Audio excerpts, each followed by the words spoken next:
citez-moi le nom d'un seul militaire français mort au Niger, pour le Niger. Un seul.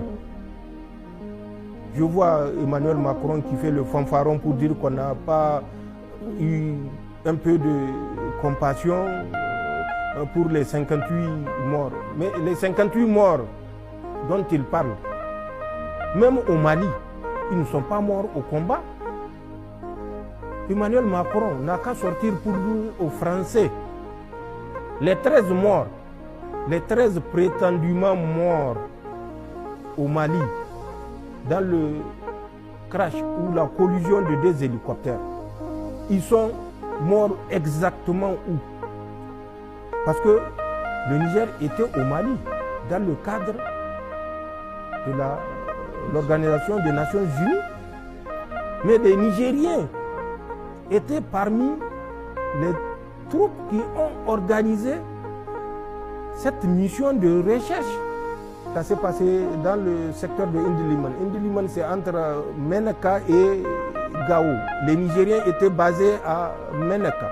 Une collision qui s'est passée avec 2 hélicoptères armés, avec des militaires armés à bord, avec les explosifs. 3 heures du matin, aucun habitant n'a entendu la moindre détonation.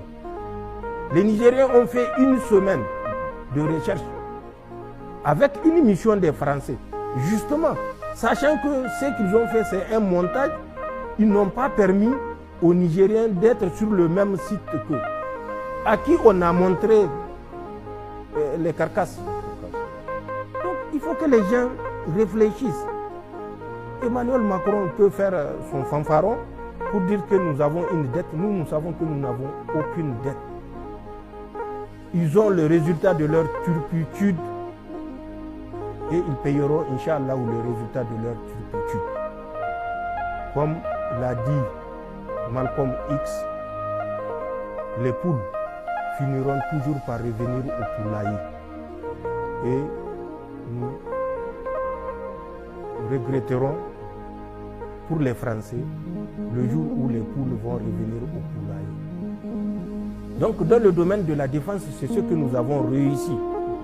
Nous ne devons être coupables de quoi que ce soit. Aucun Français n'est mort pour le Niger et nous ne souhaitions jamais qu'un Français meure pour le Niger.